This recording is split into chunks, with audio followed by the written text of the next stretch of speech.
Good afternoon. Ben, let me say something to you. Your generation is going to be better urologists than ours. Otherwise, we are failing you as trainers. So keep that in mind. Look, after nearly 15 years of robotics, here is my hypothesis. And you could take this away as the punchline of my talk and decide at the end which way you intend to go. A fool with a tool is still a fool. Obviously, here I'm talking about a rather expensive tool that you've asked me to talk about. But equally, a tool with a fool is still a tool. So we'll come to that in a minute and see what you think. There are 3 stages of competence as far as I'm concerned. The first is the technical skills. How good are your hands? And while many of you will want to become diagnostic urologists, you will be judged on how well you deal with your patients. So the hands are important, particularly for surgeons. The second is the mind. What about the training of your mind? A very new concept, which I will just touch upon because literally appearing on the horizon. And the third is something we realized only 5 years ago, which is non-technical skills. What about being a leader? What about interacting with the people around you? What about not being just the guy who wants to be the mainframe in the operating theater? How about doing it as a team? Well, in robotics, which is what I've been asked to speak about, a number of things have happened in the last 3 years. And this is a summary of the large variety of simulators, some of which are there in the industry section if you care to walk in and play with. These are a variety of simulators that are out there. Are they good? Perhaps they are. Are we certain they are good? I don't know. What are we going to do with it? Well, you are going to decide what we do with these. Does a simulator do what it says it does on the tin? Well, if you're in Cleveland or in Los Angeles, where this combined study happened, you can look at simulator A, you can look at simulator B. There are subtle differences between the two. You can compare an apple to an orange, and you can establish what is called cross-validity, as Dr. Gill did in this rather elegant study. So at least on the face of it, we have validation that a simulator, particularly for robotic surgery, does what it says it should do on the tin.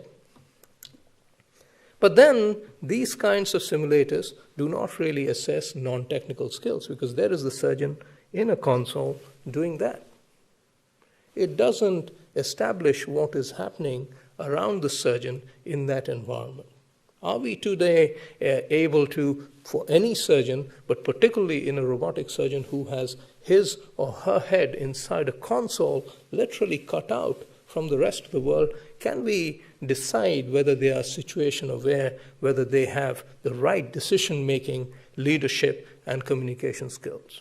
More importantly, can we train that kind of a surgeon who has their head in a console, these various skills? I can bet you that it is very important that we do so.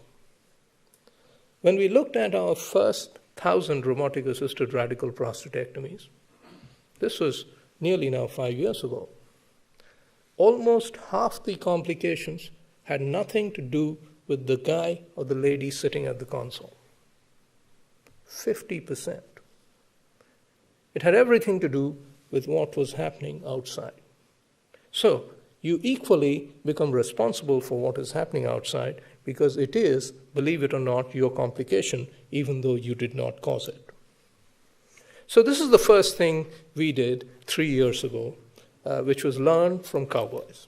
Now, Cowboys, Ben, move cattle. They also fire from the hip, shoot first, talk later, just like our chiefs, our bosses, cut first, talk later. Rob Pickard is smiling in. Right?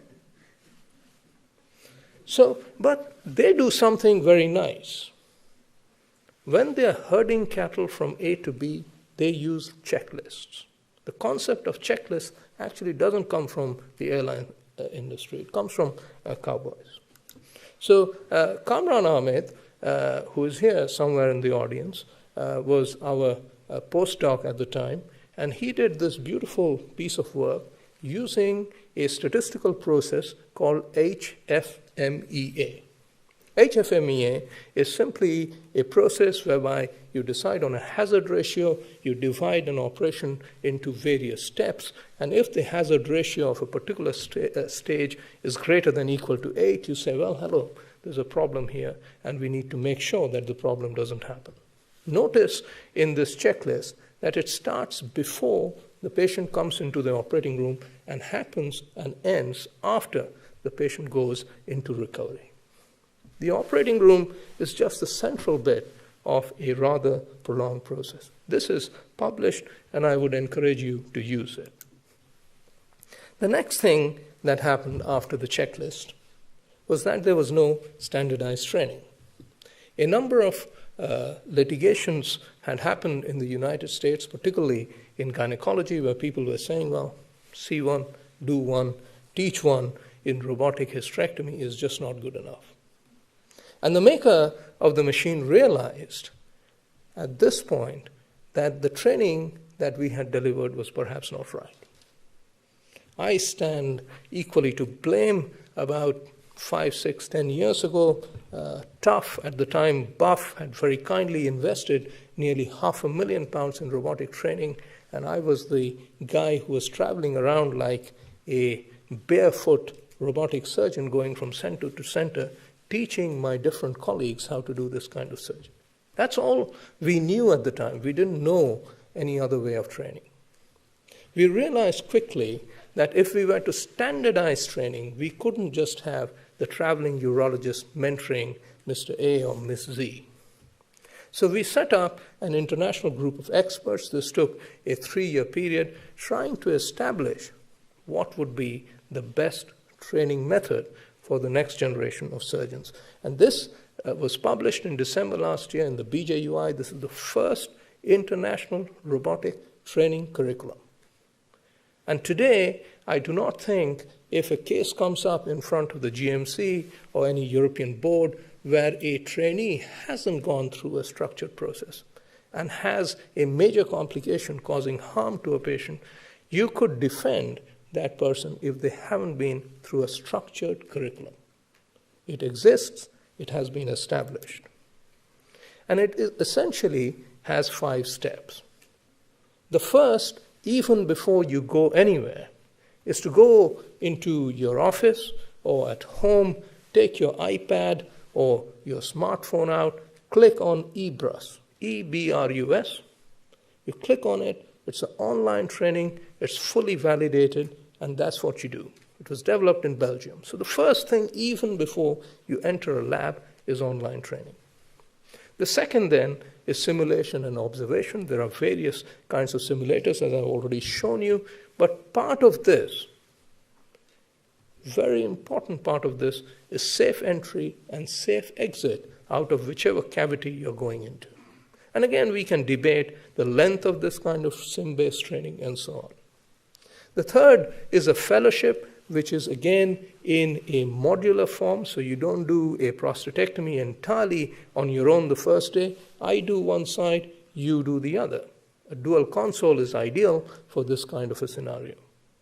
And over a period of, say, 3 or 6 months, we video the procedures of the fellow, and then an independent person looks at the video and says, well, this guy, I think, is competent. At that point, he or she has a certification, not licensure. Licensing is something that is done by a body like, say, the GMC. Certification and licensing are very different. And finally, you move on to independent surgery. So this, you will notice, is taking these steps of the International Robotic Curriculum into Europe.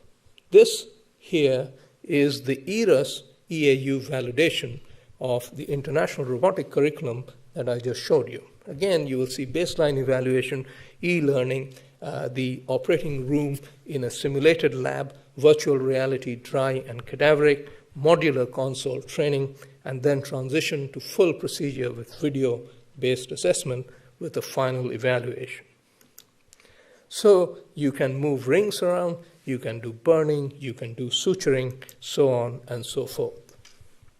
So in 2013 and into 2014, there was the EBUSS Pilot 1 study, and then 2014 into 2015 early, the Pilot 2.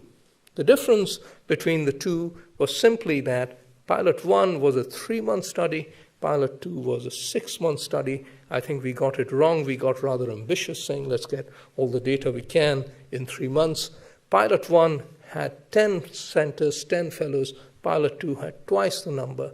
And in Pilot 2, we had introduced non-technical skills, realizing that just showing you how to do this was not good enough. And this is the validation program. This is almost like your training curriculum, whether it is academic or clinical, right from CT to you becoming a consultant. And this is how the program, beautifully designed and was now validated and published in European Urology only a few months ago. I would encourage you to read this paper. Although each of the sections are not validated, it simply shows that you get better between Pilot 1 and Pilot 2. You get better over the months that you're training.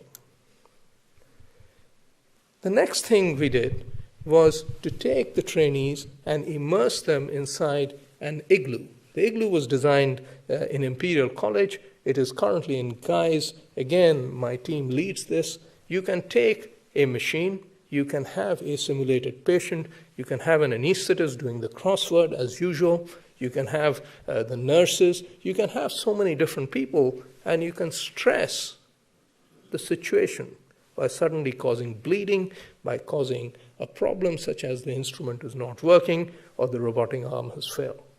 You can record everything, and then you can go into a debrief room to see how you perform. Believe me, this is very, very stressful for the entire team. The thing that we have introduced into this to keep it modern is the Google Glass and wearables. And again, we noticed early on that a surgeon wearing a Google Glass will spot a change in the patient earlier than the anesthetist, earlier than anyone else in the room. So perhaps with the surgeon who is head down like that or is very concentrated doing something, having a Google Glass in front of your eyes is the way forward. I want to end by just telling you a bit about a new concept in training. The novice, unfortunately in this Dreyfus model, is a joker, but the expert is not necessarily very different from the novice. So what is the difference? Why is it that the expert is an expert and a novice is a novice? So take a look at this new video that we've just published from the United States, and let me know what you think. Can we play the video, please? Have you ever wondered how our mind works during surgery? I'm Khurshid Guru from the Atlas program at Roswell Park Cancer Institute. We present a summary of our study, Cognitive Skills Assessment During Robot-Assisted Surgery, Separating Wheat from Chaff. Technical skills form only a small piece that makes us extract a stone, or for that matter, remove a life-threatening tumor. Surgery is carried out in a dynamic environment that keeps challenging our performance. So how do surgeons really learn? Traditional apprenticeship has relied on observational learning and repeated practice. Although training and its assessment has changed gears to competency-based evaluation, however, are we measuring surgical skills and their proficiency in the most reliable way? Our study focused on investigating cognitive performance measures during robot-assisted surgery. Commonly assessed cognitive metrics include mental state, high-level engagement, and cognitive load.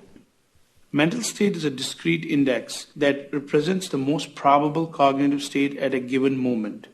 It ranges from a low-lying sleeping state to just warming up, or someone who's focused and gets the job done.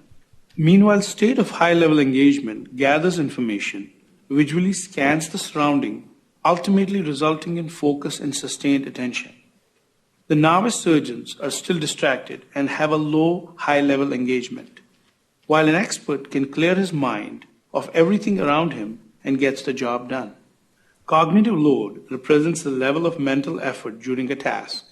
Higher cognitive loads in early experience represent delay in processing of incoming information, slow decision making, and task execution. Experts demonstrate that they have a significant working memory that leads to objective performance. 10 surgeons with varying level of expertise participated in the study. All participants performed basic and intermediate tasks, while only surgeons with higher level of expertise performed advanced tasks.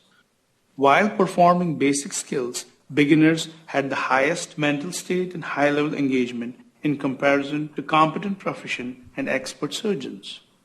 High-level engagement was the only metric significantly different between the competent, proficient, and beginner surgeons. Beginners utilized way more high-level engagement to complete the task. Competent, proficient surgeons utilize more cognitive performance metrics in comparison to the experts. In summary, cognitive assessment of surgeons may aid in defining levels of expertise while performing complex surgical tasks. We hope you enjoy the paper. And finally, in the true tradition of BURST, let me invite you all trainees who are ST3 and ST4 to be part of a randomized trial to actually derive and decide whether predictive validity of simulation exists. Simulation is not cheap. If we are going to make it part of your curriculum, then we need to know that it makes a difference to our patients. Hardly anyone can say that for certain.